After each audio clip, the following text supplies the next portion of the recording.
Welcome back to another episode of Quarks and Quarter Notes. Today we're going to be talking about probability, from games and thought experiments to quantum mechanics, as well as philosophical discussion on possible world and some common fallacies encountered in regards to probability. As always, if you enjoy the show, be sure to subscribe or follow on your appropriate platform and leave us comments for feedback.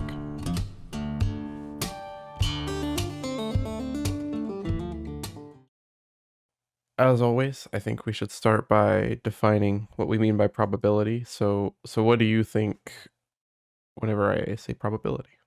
How likely something is to happen, essentially. Like how probable something is? Yeah, more or less. I don't know if that's a good or a bad definition because you are sort of self-referring, but it seems kind of. I think everybody has an intuitive idea of that kind of definition. So it's like how probable something is its probability. Like you said, self-referring. So should we break down what's probable mean? I guess it would be something like not guaranteed. If something is not guaranteed to happen but could happen. I usually think of like more likely than not when I say something's probable, but not necessarily true. Oh, I see what you're saying. Yeah, because we say like this probably will happen, that tends to mean that it's likely to happen. And it's kind of weird because there are a lot of assumptions there, right? It's like you're already saying that there are lots of ways the world can be, and I think in most of them this is true versus these other ones where it's maybe not true. Well, or like a certain outcome is expected over other outcomes. Yeah, whenever I say something like if it rains, it's more. Well, if you were to say it's probably going to rain, what we tend to mean by that is there's a high likelihood that it's going to rain. We don't Right, tend to but say what does that really mean though when you say it's the like higher likelihood? Really, you're expressing how strongly you believe it, right? yeah, essentially. And you could have good reasons for believing it, but it would be something that I guess wouldn't be guaranteed. Yeah. Maybe we should actually start. I thought we were going to talk about this later, but maybe we should start by breaking down the distinction between Bayesian and frequentists, because I think that actually gets at what I'm already starting to leech onto. So like the frequentists, they say something like when you say something is probable, they're saying that if you did it a million times, then more than half of the times you would get this outcome. Well, okay, so whenever we're defining probability here, and we say something like it's probably going to happen, like it's probably going to rain, I think that word of probability is slightly different than what like a mathematician may use or a statistician may use whenever thinking about probability. Because in that specific instance, whenever you say something is probably going to happen, we tend to mean that something is it's probably going to happen, that it's like a more than 50% chance or something like that. Whereas like in a typical case of probability, you're just assigning a value, like a percent chance of something happening. It doesn't necessarily have to be above or below any certain amount. It's kind of weird though, right? Like to say there's like a 60% chance of rain tomorrow. Like what does that really mean? Because it's not like you said with mathematician, it's not like you're able to plot out, to like look at all the ways tomorrow could be, and you see that 60 of these ways it's this. Like you can't do that. Yeah. Yeah, I see what you mean. So, You can't you can't run the experiment over and over again right. and see what the frequency of it raining is going to be.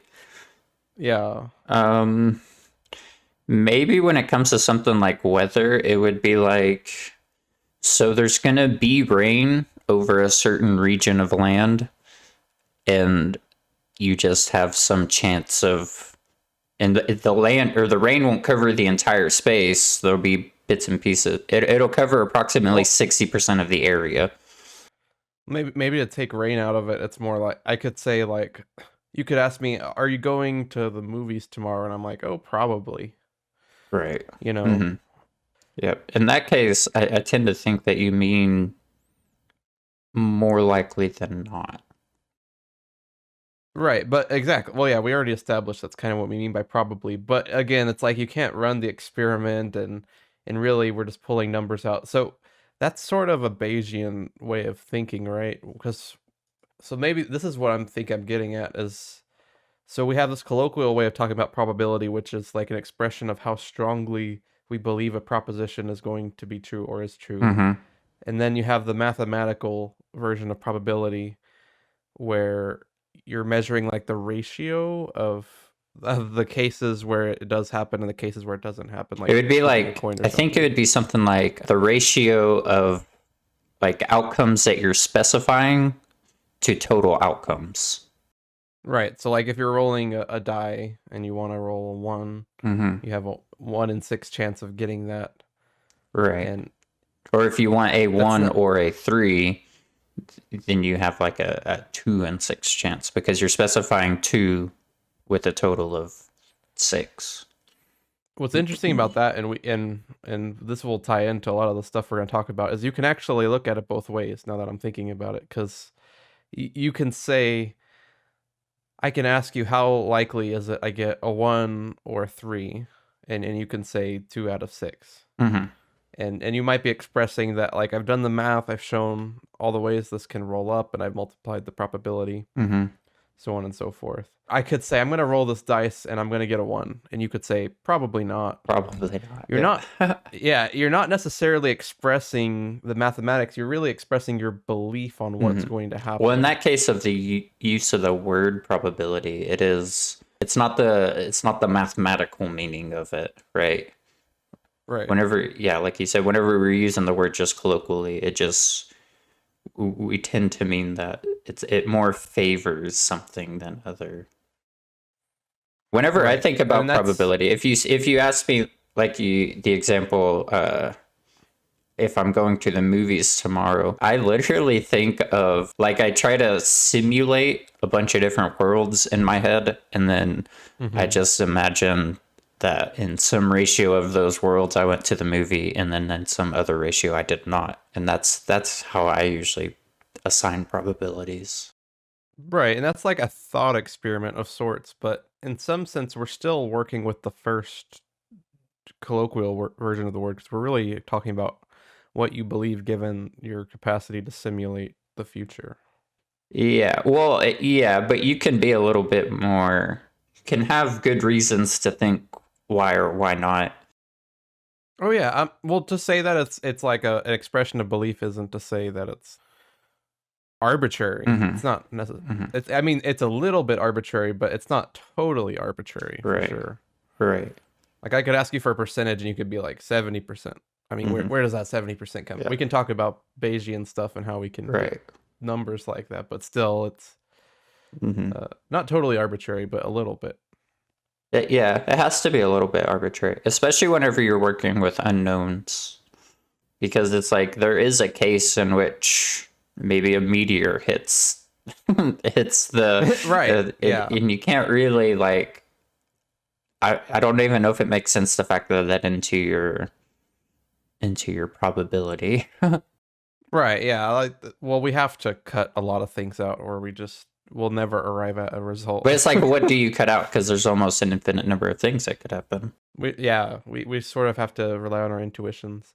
I tend to talk about probability almost exclusively when I'm talking about predictions and beliefs and stuff. But I think you're probably the same way, right? Where Hmm. it's you'll never really say yes, definitely 100%. It's more like, yeah, I probably. get this all the time. They'll ask me something, and I'm just like, yeah, maybe, sure. I'm like 90% certain. And then, let me see if I can think of an example. Because I'll be asked a question, and I'll be like, I'm 95% certain of that. Whereas, like, a normal person would say, like, sure, 100%. That's the way it is. But I Yeah. always have it at the back of my head. It's just like, I could be wrong. Like, there's always that chance.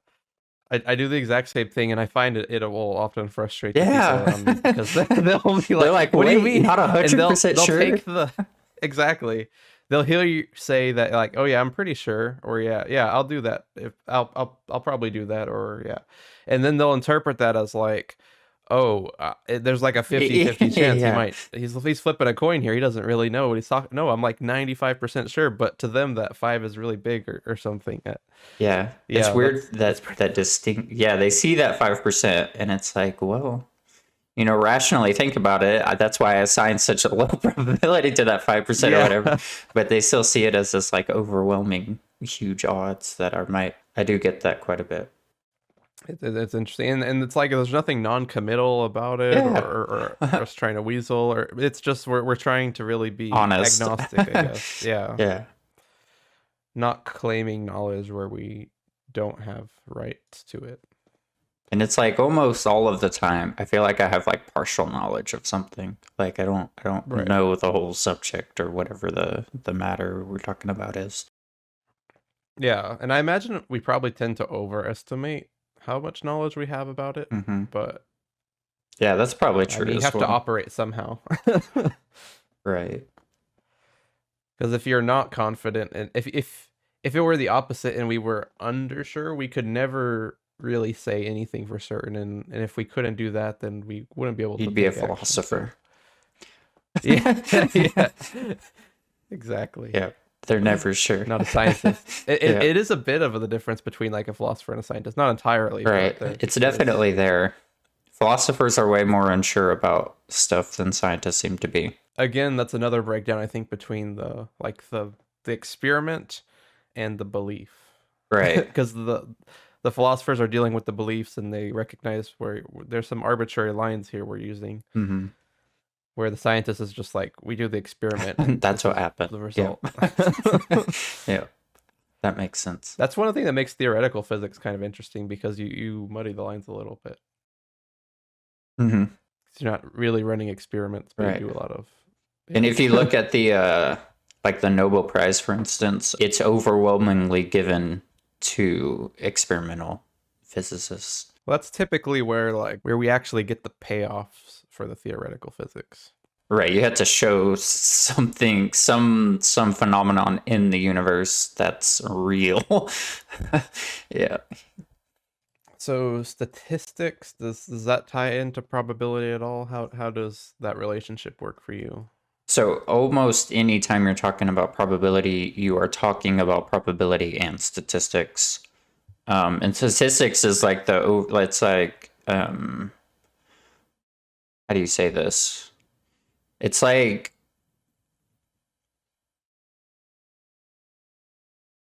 It's the science portion, right? yeah, it's the analysis. It's like you have some events that can happen with some probability or something, and then whenever you figure out all the math, all the distributions and whatnot, that's like you're doing statistics at that point. So that's the second sense of the word, where we're talking about the actual mathematics. Statistics is like we're gathering the data and we're analyzing it, Hmm. and Right, that's where and probability comes from. to do statistics, that you have to have events which are governed by probability, essentially. Um, you're not going to do You can't talk statistics on about totally statistics. known stuff. You wouldn't. It would be a futile waste of time to run experiments to see how often force equals mass times acceleration. Right, exactly. Because it's just always going to. At least it has been Right. for the last 400 or 500 years since we've written down the Right. equation down. So I guess from your and I point of view, where we typically talk about everything probabilistically, at some point, once something's been demonstrated to a certain extent that we're happy with, we'll just say, for working purposes, that there's no probability involved. It is just It is the way the it way is, things yeah. are. Hmm. And that is sort of, at least for me, and I imagine for you, that's sort of like a mental shortcut. Like, of course, one day force might stop equaling mass times acceleration, but it's been demonstrated so thoroughly that it would be appalling to Right. talk about that like It probability. would. Yeah, physics as we know it would be really quite strange if it turned out not to be the case. Right, at least that kind of physics, because once we get smaller, things do start getting interesting. Yes. And then you get into probabilities. Right, exactly. So let's work our way there. So you wrote this in our notes: continuous versus just discrete distributions. I hadn't heard this, so would you care to explain what that means? At least a discrete distribution would be something like a dice. Like you said, you can assign there's 6 different possible values that could possibly happen if you were to roll the dice. You can't roll like a 6.5, for instance, or a 2.5. Like it's always just going to be a 1, 2, 3, 4, 5, 6, one of those. Whereas like a continuous distribution would be something where you have essentially an infinite range of possibilities in which something could happen. And the best example I can think of right off the bat would be like in quantum mechanics, whenever we ask where a particle could be, there is literally an infinite amount of places it could be because of the fact that if you have a line segment, there's an infinite number of points on that line segment. We can just keep dividing like fractionally between like say 0 and 1, and it can be anywhere on that Right. there. And so whenever you're talking about continuous distributions, you tend to ask for a range. You don't specify like a single specified value or something. You specify a range around some sort of value. And then that's how you can talk about a continuous distribution. So what I'm picturing in my head is, so with our discrete, which means like together, right? Mm-hmm. Um, for if we were to graph, say, the dice roll, we would see like it'd be like a step ladder of points, right? Where you go like It'd be like a 1, bar 2, graph, I think, something like that. something You like would get that. you would get a bar graph. And you could only ever be at like the 1 or the 2 or the 3. But if you're talking about continuous probability, then you're actually just talking about a line, like a straight line, and Right. then you're just trying to pick Yeah, ranges on the the line. Is most the that most common continuous distribution would be like the normal distribution that we've all heard of. It looks like that bell curve looking thing. right? Like a parabola, No, it's not or it's sorry, not quite a parabola. like an inverted parabola. Yeah, yeah, yeah. Yeah. Well, Right. close, because whenever you're talking about a distribution, which is slightly different than a function, the area Mm-hmm. under the curve of a distribution we define as 1, or we set as 1. And the area under your curve represents total possibility.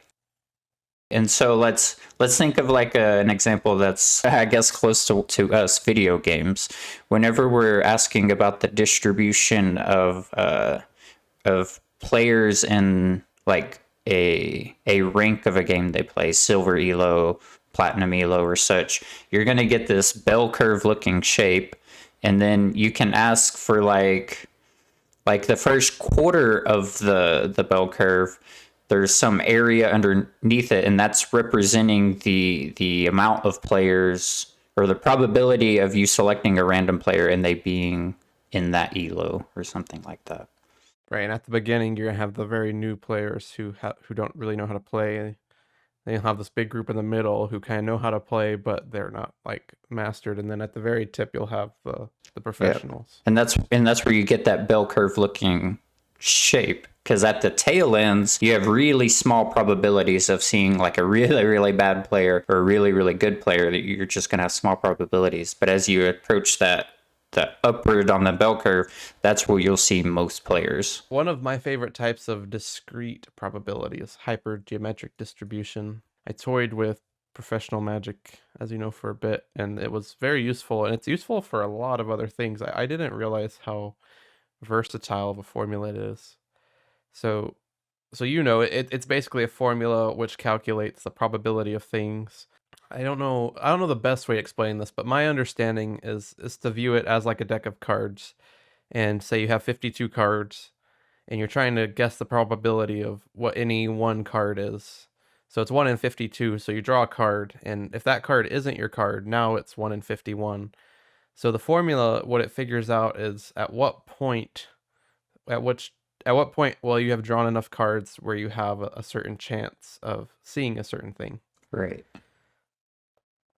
So that has like really obvious implications for like card games, because of course it's nice to know what your chances are of drawing certain cards, like in Hold'em or in some other like Hearthstone, Magic the Gathering. Right.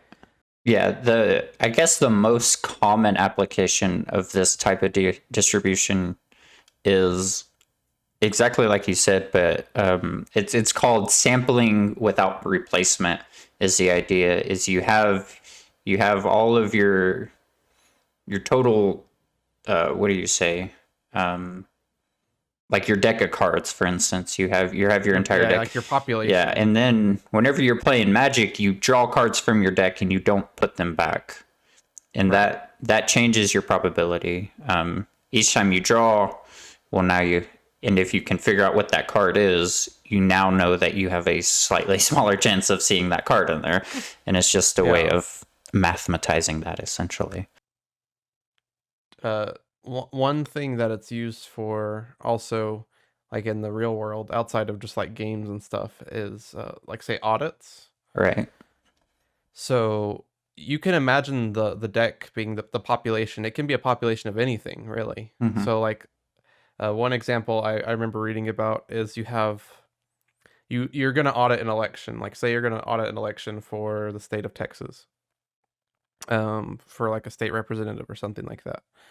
And you want to figure out if there was some corruption. Like let's say that 5 out of 100 of the counties, I'm just making up these numbers, but like say 5 out of 100 of the counties in Texas has some corruption in them. They fixed someone hacked into the machines and they changed some of the numbers. So you want to figure out how many of these counties do you have to check to find some corruption without having to go in and check every single vote, you know? Mm-hmm. Because at that point, you're just doing a full recount. You could plug this into a hypergeometric distributor, and you could find something that, like, if you search through 40 or 50 of the counties, you can know with about 95% confidence that you will have found the corruption if there is, say, like 5 out of 100. So, because the counties work like a deck of cards, because once you check a county, it doesn't go back into the deck. Mm-hmm. Exactly. That makes sense. Yeah. And if 5 of the 100 cards are jokers, you will expect by the time you've pulled 45 or 50 or whatever the actual number is when you Mm-hmm. plug it in, you can be like 95% confident that You'd pull at that's least not the one or case. something. Right. Mm-hmm.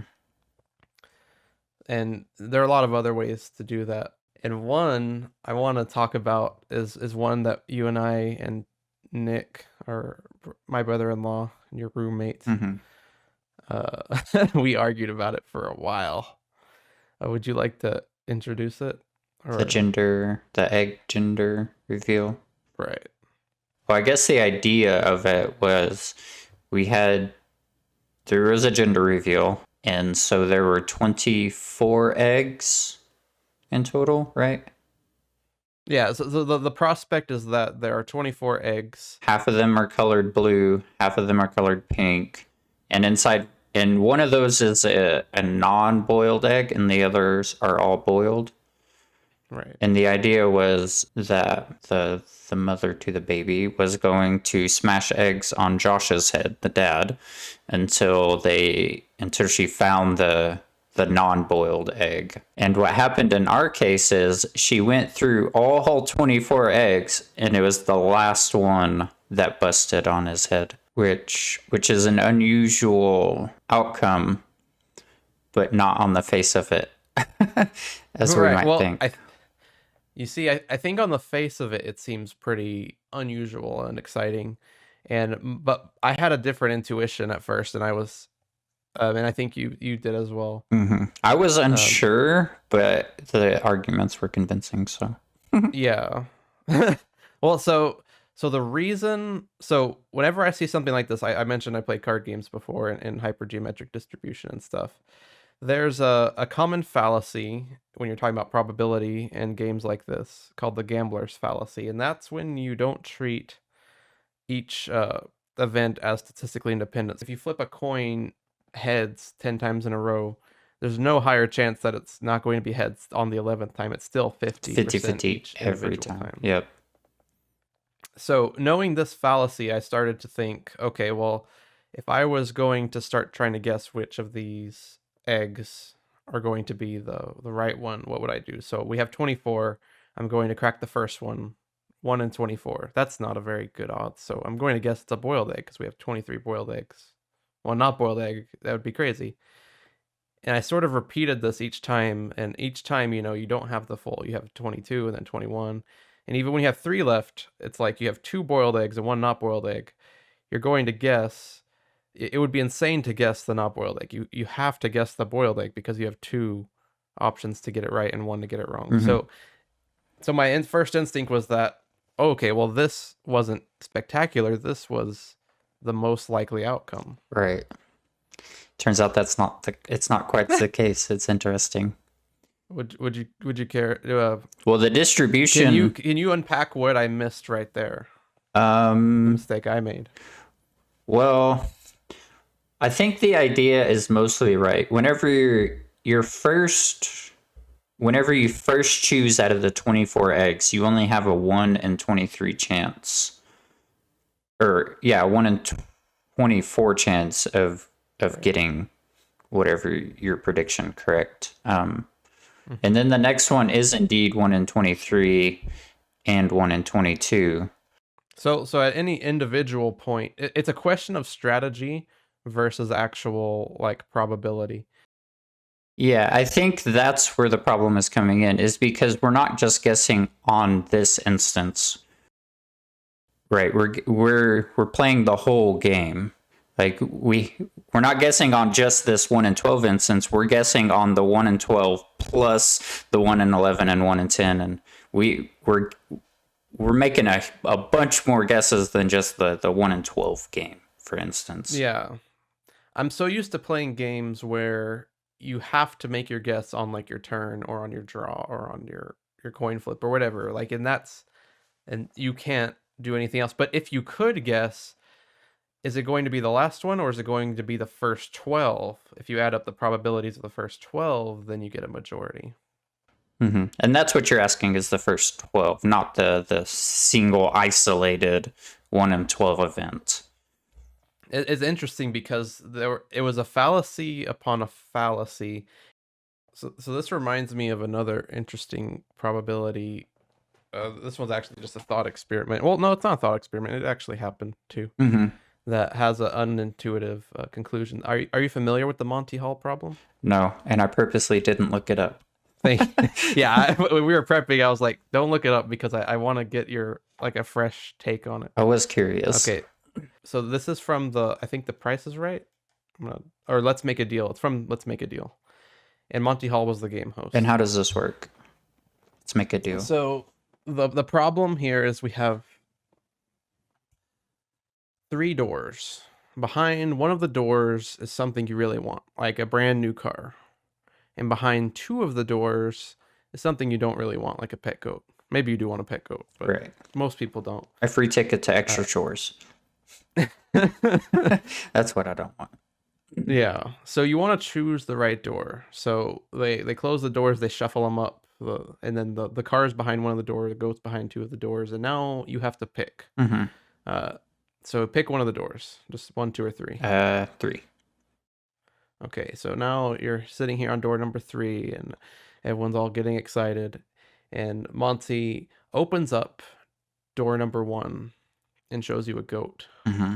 Oh. And he closes it, and he says, now you have 1 chance now here. You can keep your guess, or you can switch to door number 2.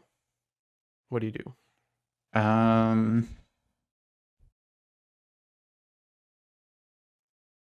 I switch. Why? I don't know if this will make sense, but my mind is, my first guess, I had a 33% chance to be right. Now at least I have a 50% chance. Well, a 50% chance between the door you picked and then the other door. Right, yeah. It's still a total point flip. So why... But why switch? Why not keep the one that you went with? Because initially the one I chose it had a 33% chance, and so now this other door this door number 2 that I choose now, it only has the 50% chance of probability attached to it. That's why. But couldn't you equal if that's how you're working? couldn't you just say the one that you chose? You could just choose the one you just chose again, right? Yep. And then you'd have 50. Yep. It's not reasonable. No, you're actually really close, and that actually is the correct thing to do in Switch. And it's really interesting because for a lot of people this is very unintuitive. A lot of people want to go with your guns because it feels better. And you'll feel really bad if you switch and you lose. But you can actually demonstrate that switching is significantly better. Switching is, so you should switch. You should always switch every time, no matter what. And it's not even like it's not a coin flip at all. It's actually the difference between having a 1/3 chance and a 2/3 chance. Yeah, well, that makes sense it sort of makes sense to me. I guess it's sort of getting at the way I had intuited it. So the extra factor is that it's not actually completely random, because the thing is he always opens a door and shows you a goat. He'll never open the door and show you a car. Right. So you're getting extra information from him, and you can demonstrate this. So in that instance, you actually did win a car because you switched. Because I heard the car behind door number 2. So if I had chose 1, which we know is a goat, he would have showed us 3. Right. And you would have switched. And then I should have switched. Right. And then the last thing that could have happened is you chose 2 and you switch and then you lose. So you have 2 instances where you win the car and 1 instance where you don't. Oh, interesting.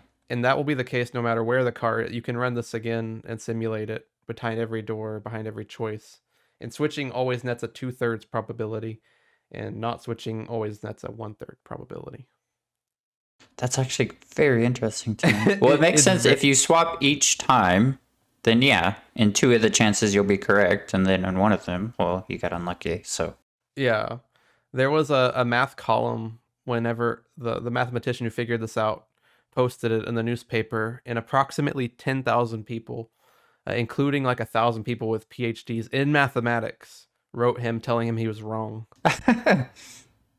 And he was just like, hey, that's just what the math says. I don't know what you're getting mad about. Yeah, he had to. There was one. I'm gonna look up his name real quick. Paul Erdos. He was a renowned Hungarian mathematician, PhD in mathematics. He would not accept the conclusion, but until they showed him a computer simulation showing that it is in fact the case that every instance you come out on top by switching.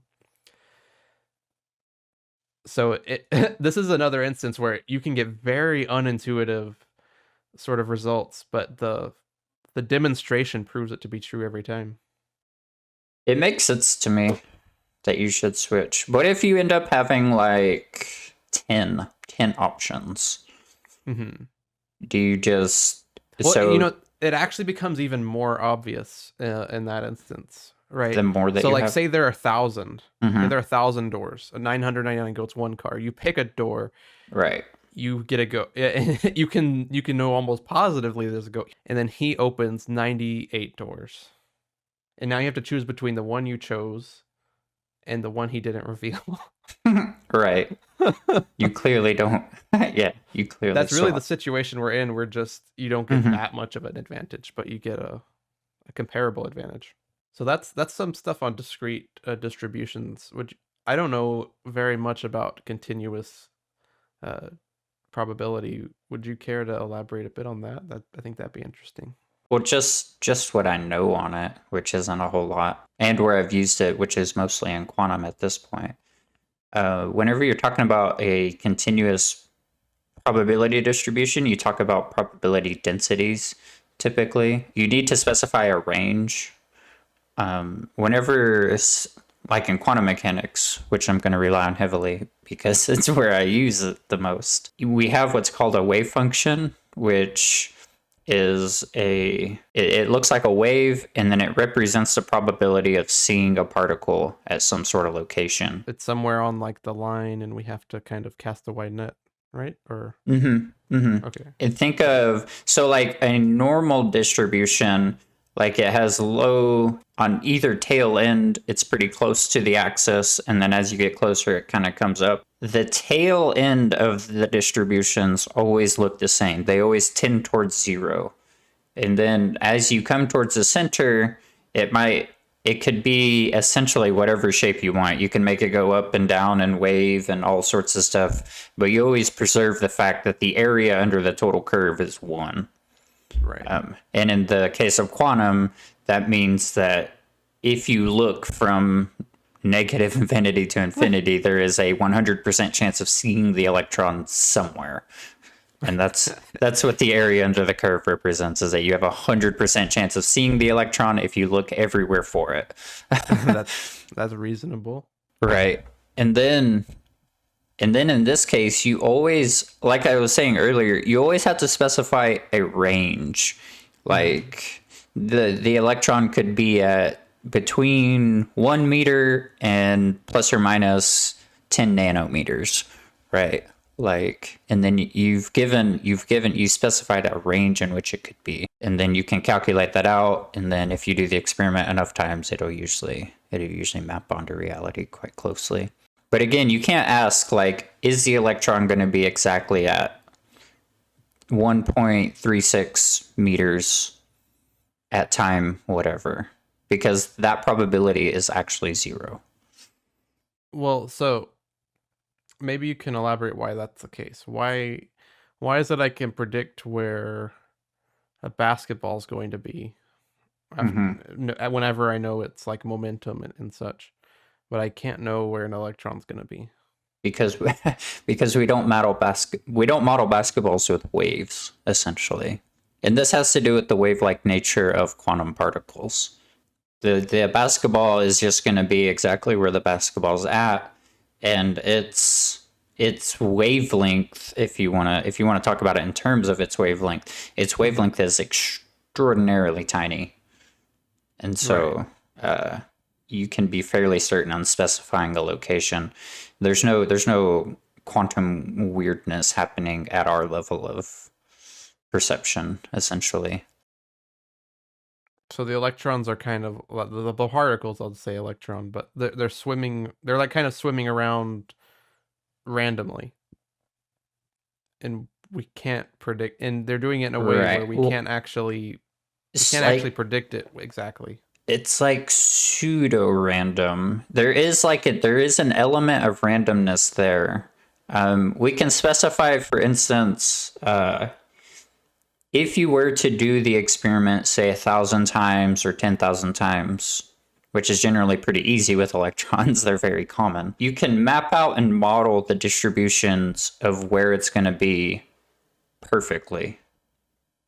Like, there's some cases where the electron's definitely not going to be over there, and no matter how many times you do the experiment, the electron's you're never going to see it at that location it can't be, right?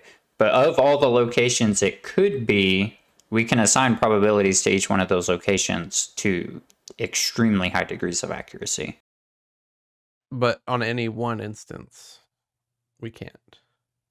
Right. We can only tell you, if you were to ask, if I were to look here for the electron, the best we can give you is to say you will see the electron there with some probability, say 30% chance. So I mean, it's like flipping a coin, right? Like you can flip a coin a million times and you can see that it's 50% heads, 50% tails. But if you on any one flip, you don't really know. You can only say it's 50% chance it's going to be this. Exactly. So I mean, there clearly is something random going on there, right? Oh yeah, there's definitely something random there. You cannot say the electron's going to be here with like 100% probability. That will never happen. So why not? Where's the random number generator? Well, that's why I was saying it's pseudo-random, because we have this wave function, is what we call it, and it clearly tells you where the electron can be. Right. And then we're also getting to a bit of a philosophy here. How do you interpret the wave function? Is there an electron, like a little particle, and it's kind of zooming around with some probability of being here or there? Or is this distribution the electron? Like, is it somehow representing what the electron is? Is the electron actually sort of kind of spread out over space? And then, like coin flips, Like we can map those out the same way we map out electrons and dice rolls and stuff. But I mean, we have dice and we have coins Mm-hmm. and we can map out their behavior probabilistically in the same Right. way. But the thing is, we can also point back to the causes, which give us random outcomes in the coins and the dice. But Right. an Well, in the case of a electron, coin, right, you could build a machine that would flip the coin to a heads each time. And we have those machines. You put it on it and it flips it and it lands on the table heads. And it'll do it every time. Right. But when it comes to an electron, yeah, if you want to measure its location, there will be an element of randomness there. but like yeah, Always. so we can take a coin and we can just bypass the probability and we can just put it where we want or weight one side or whatever. But why can't we flip an electron to the side we want, you know? Uh yeah, that's a deep philosophical question that I still don't understand Are myself. electrons just too different from quarters? Yes. Yeah. That is definitely the case. Anytime you're talking about the very small and you have these, it ends up being because it's a wave-like description at that scale. Whereas like we Yeah. don't have like a wave-like description of anything other than water waves or something like that, or sound waves. So Sound those would be waves. the closest that we could get to here, like at our level of perception. But down there at the quantum scale, like to model something that we would normally think as solid, like a particle is a solid little thing. But to Right. model that as a wave, like your intuitions immediately kind of get thrown out the window. So is there a way we can tie this nature of like quantum randomness to sound then, since sound waves are something we maybe understand a bit better?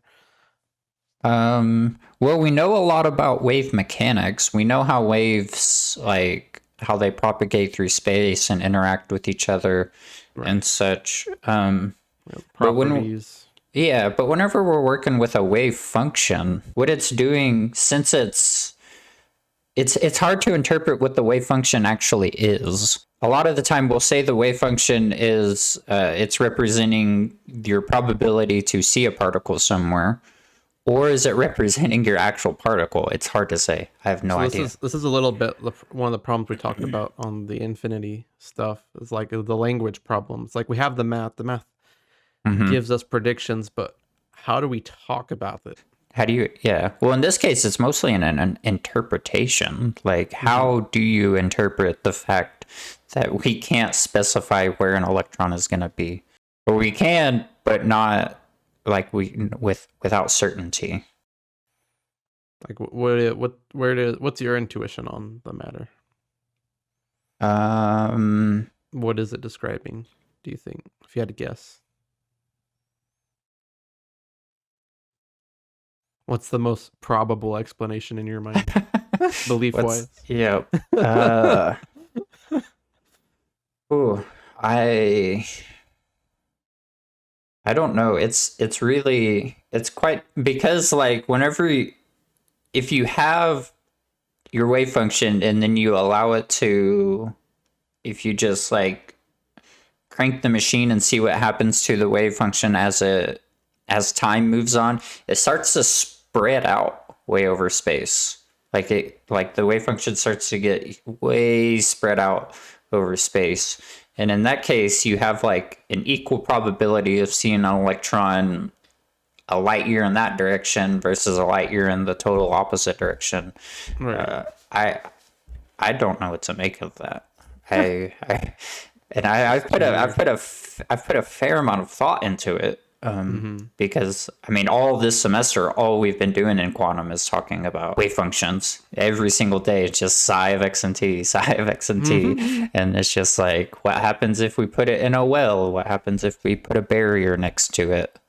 And then all you're doing is you're calculating a new type of wave function. That's what Schrodinger's equation does. It takes your initial wave function and then it gives you a new one at Mm-hmm. time 1 second later, and at time 2 seconds later it'll give you a different one. And I don't know what to make. I don't know what to make of it. Yeah, it's hard to go past the actual mathematics. I mean, the mathematics probably is the best way to describe it, right? Like that's this is what it is. Well, Let's it not talk about it. clearly, yeah, the math clearly it's capturing something about Yeah, nature, right? It's just it's strange to me that we can't ask, or right. the fact of randomness at all, I think is extremely unintuitive, especially like whenever you're thinking about physics, because Yeah, before quantum, randomness didn't exist. right. Like We it was lived in the Newtonian world where particles had positions and momentums, and objects had positions and and momentums. if you knew their positions and momentums, you could calculate Yep. where they were going to be in the future. Right. And And they're not only perfect that, you could know the with position and certainty. momentum. Yeah, And then in quantum, not only can you not know with certainty both the position and the momentum, and we have very, very good reasons for why that's the case. It essentially has to do with wave mechanics. What happens when you learn about some type of a wave, you lose information about another type. It's just how do you interpret randomness? like we started, we sort of describe everything probabilistically because it just seems to be the humble, but also sort of the right thing to do because something always could be wrong or different or change. Right. Yeah, we're limited because we're finite, right? We don't have infinite computing power in our brain. So it could be also this is what something I've been thinking. Of course, again, it's all just like thought experiments and such. There's no like evidence or anything, but it's Hmm. it's like maybe it is just a limitation of us. It's not necessarily maybe things do work in a more Newtonian sense and such, but it's just we're so limited in certain ways to where this is the best we can do. Right. Well, if it were Newtonian in the case, it'd be weird to me that we ever found this in the first place because we started with Newtonian and we moved away from it. Not because that's what we think we should do, it's like what we were forced to do. It's like when we keep doing these experiments, say like on the twin slit experiment, if you send an electron through a pair of slits on a screen in the background, you don't know where at on the screen the electron's going to hit. Yeah, You just know if you do the experiment 1,000 times, you'll get this type of distribution. right. And I'm just saying maybe there's a higher level analysis to where it actually is just another part of the big quote unquote Newtonian picture where you actually can know where they're going to spread and where each Yeah, particle is going to be, but we're missing right. some like big piece of the pie, It's interesting you say that because one interpretation of quantum mechanics, the idea, the interpretation is called hidden variables, and the Mhm. idea is the particle is somewhere, and there are some quote unquote hidden variables that tell us where it's at, and we're just like unaware of these hidden variables. Right. They're in another dimension or beyond our senses in some way Right. or our Well, they're tools. here. They're just like hard to access or something. We just Right. there's more to the situation than what we can see, and if we just get better at science, get better at our experiments or something, we'll find these so-called hidden variables. That's where my intuitions go just because That's what Einstein was trying to argue. He was in the hidden variable camp. well, he hated anything random and spooky. I remember reading about how he hated entanglement, like spooky action at a distance. Hmm. Hmm. Well, it's like no force we've ever had or anything of the sorts acts at a distance. And again, with quantum entanglement, we have this weird property where it seems as if the two particles, say electrons or whatever, if they're entangled, they seem to communicate faster than the speed of light. Yeah, maybe we should explain that. So when particles are created, correct me. So my understanding is particles can become entangled when they become created, and you can separate them. And when you can manipulate one in one way and the other one reacts Mm-hmm. in an appropriate way, and they sort of are communicating somehow, no matter how far you put them away, and they're communicating instantaneously, Instantaneously. Yep. potentially faster than the speed of light. Yeah, so to entangle two particles, you just essentially have to get them close to each other. Mm. Um, Are because, my particles entangled? yes, yes, you are very highly entangled with your surroundings currently. And that would make sense because you sort of kind of know where everything is. You have photons that are entering your retinas right now, which are entangled with the, say, the desk. That's how you get information about the desk, is because the photons have interacted with it, have left it, are entangled with it, so they carry some sort of information about the desk, and they carry it into your eye, and then you're able to interpret that. Let's. I might be missing something there. So, I mean, it takes quite a bit of time for that process to happen for the light to get to my eyes and stuff. My understanding of entanglement was interactions that are happening. Like, there's no distance between what's happening there, right? Like the photons are Yeah. bouncing off of the desk and Mm-hmm. going into my eye. It's not like Right. there's Well, light over here. the photons first, wherever they're coming from, they hit the desk and then they interact with those atoms on the desk or whatnot, and then they get spit out. And this interaction happens in extremely quickly, and in that interaction, they become entangled with whatever atoms that it interacted with. They were made entangled, or is it just like a brief thing? They become entangled. Entangled just sort of means that they know information about each other, more or less. Because you can have an entangled state of electrons where you have a spin up electron and a spin down electron. Right. That's how I've always. Yeah, and in this case, the entanglement, if you learn something about the one system, one of the electrons, you learn about the whole system, so you learn about both electrons in the case. In that specific case, learning about one thing tells you the entire system. In some sense, the photons going to my eyes, bouncing off my desk, know about my desk. Yes, yes, they do know about your desk. They like have. That is weird.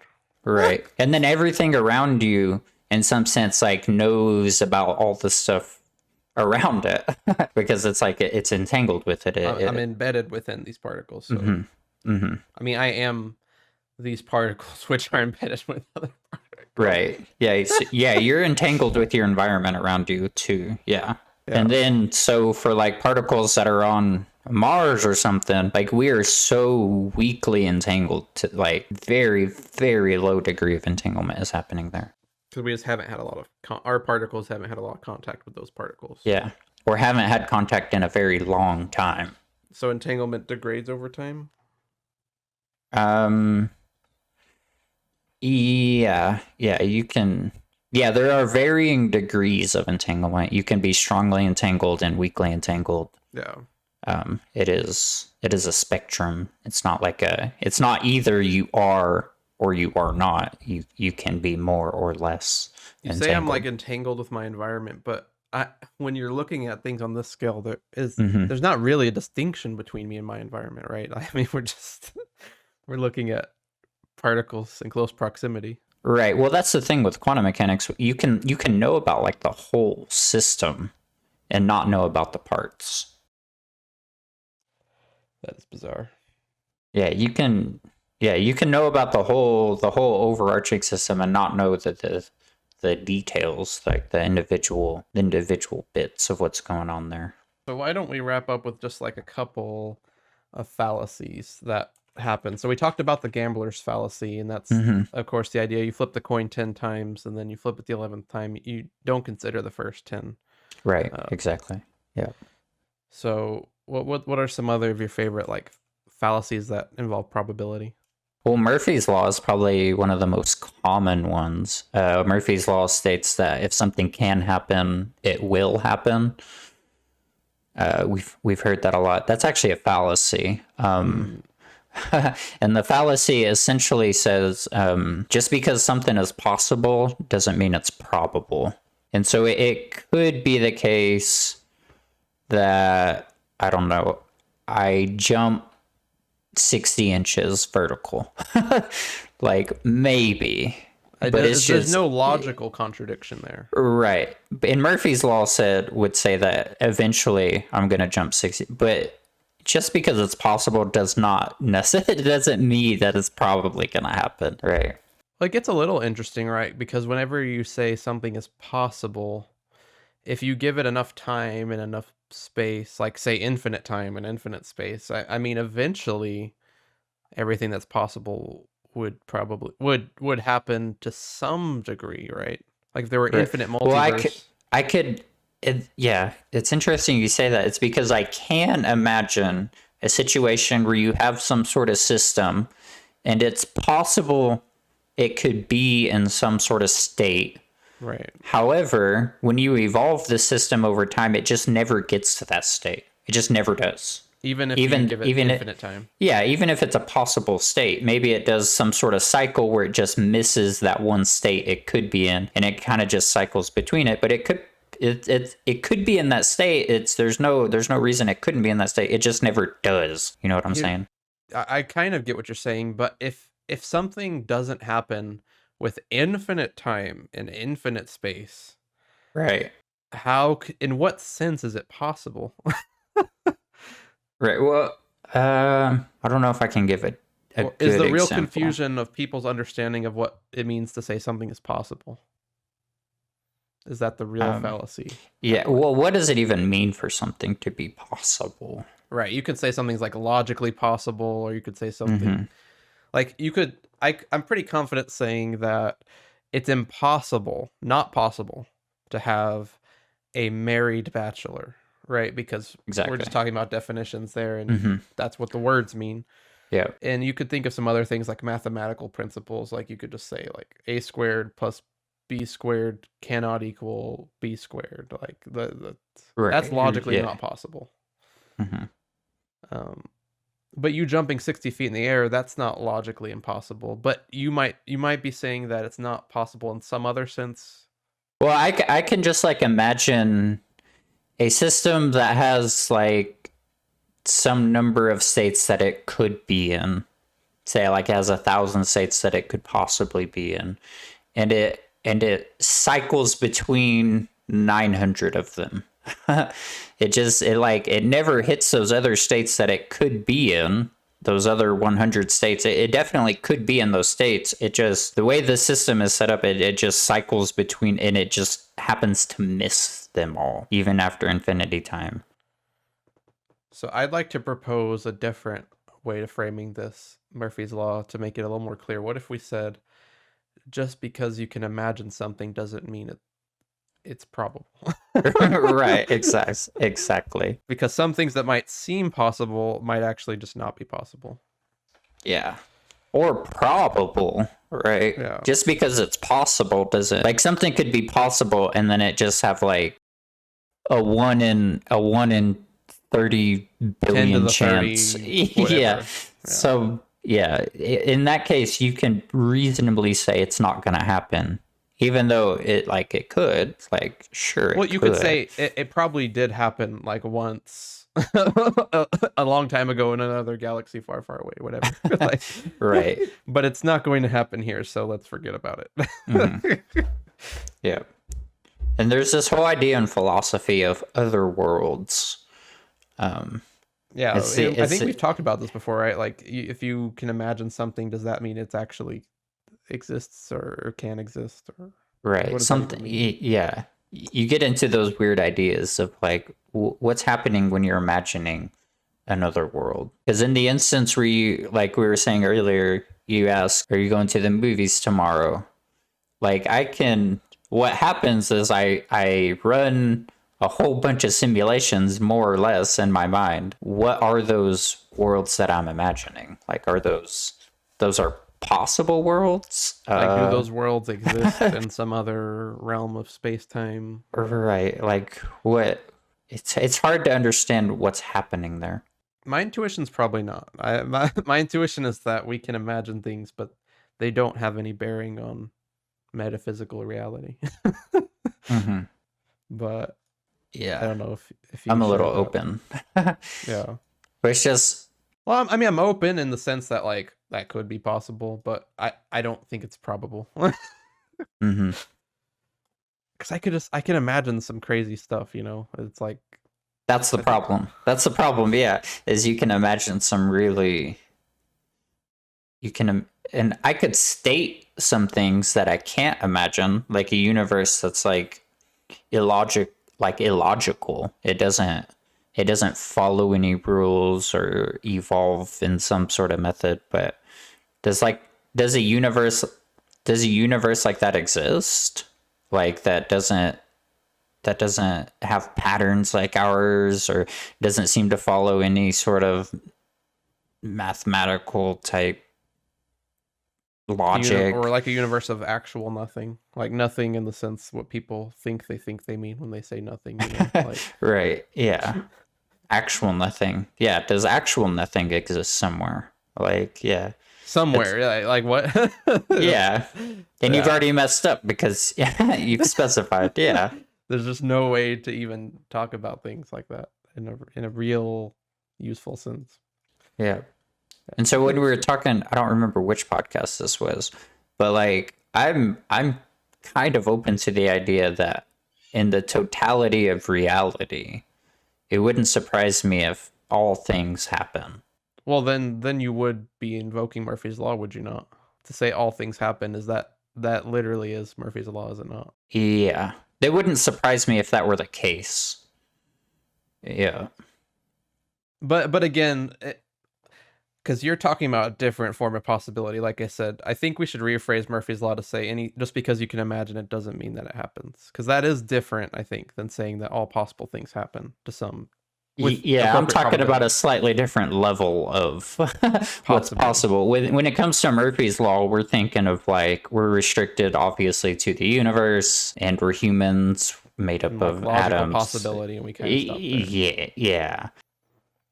You're not saying that you wouldn't be surprised if everything that's logically possible happens, but you're just saying that like if everything that's like metaphysically possible happens or something Yeah, like that. just the totality of reality, like are all things possible.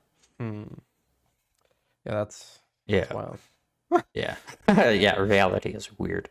There's an appeal to probability where you can say that there's a chance for something, so and because there's a chance for it, you're certain, you know. Right, yeah. Hmm. There's a 50% chance I'm going to win this lottery.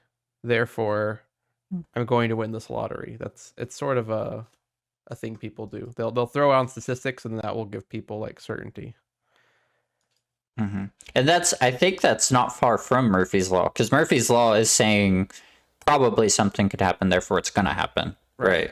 And it's a bit of the opposite of the problem you and I described at the beginning, where it's like we talk in these kind of probabilistic ways and people get frustrated because they Hmm. think the indication that there's some degree of uncertainty means that There's a huge degree of uncertainty. yeah, Yeah. it's like the opposite of that, where people say any degree of certainty means like, oh, okay, yeah, for sure. Hmm. Yeah. So I get that one a lot.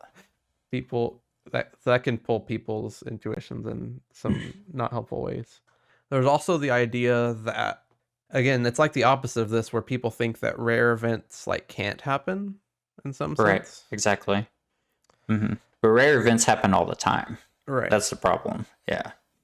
I forgot who gave this example. It was I saw it in a talk or something, but it was like if we took 100 people and we gave them all coin flips and they all flipped, and you told everyone who got heads to sit down, and then you're left with 50, and then you do it again and then you're left with 25, and you keep Hmm. going, and at some point you'll have someone who like flipped 10 tails in a row, Yep. and Hmm. and they'll be like, oh my gosh, I'm so lucky, or man, I'm so great at flipping coins or whatever. But every time you do that experiment, that's going to happen. Somebody's gonna end up, yeah. Somebody's gonna end up the one that flipped it 10 times. Yeah, Yep.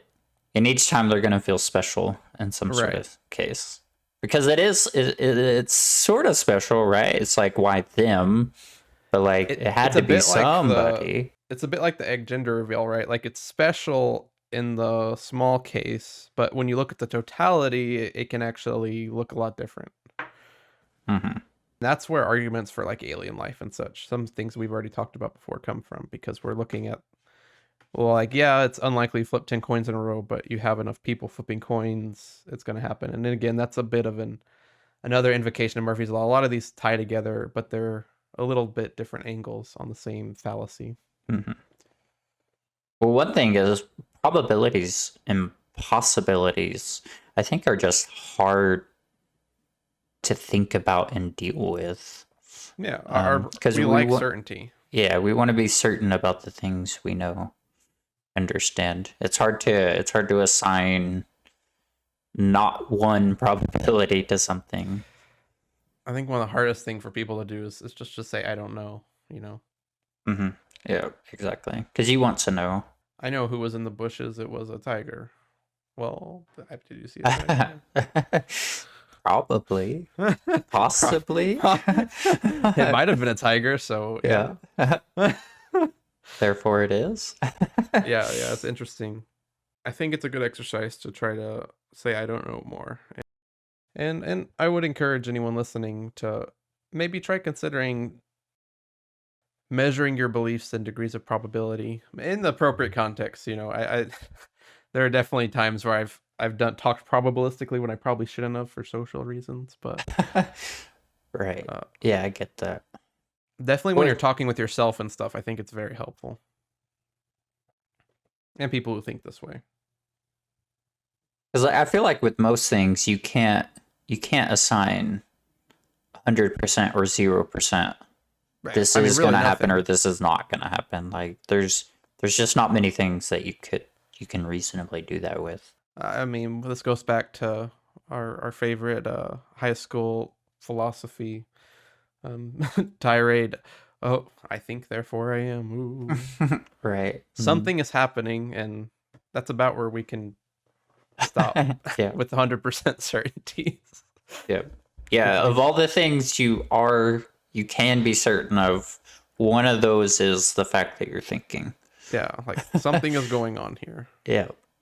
And everything after that is... And aside from that, you can't really assign 100% probability to anything. Yeah. It's like I can say I'm going to die. Mm-hmm. But can I say that with 100% certainty? Because I haven't died yet. Yeah. I haven't died yet. Everything else I've ever seen indicates that I am going to die. Any person I've ever known or all of the history books I've ever read, everybody dies. Like it all indicates that way. But it seems like I can't actually say I'm 100% certain I'm going to die. This is really what it means to be an agnostic. People use the word in a lot of different ways, but I think this is the truest sense, and it's to say that you don't claim knowledge for things that you don't know. Yeah, I think that's exactly it. So kids, don't pretend to know things you don't know, and we'll see you next time. Yep. Let us know what you think about this discussion. I hope if you learn anything, examples that you like of probability and statistics in your life, and so on and so forth. Until next time.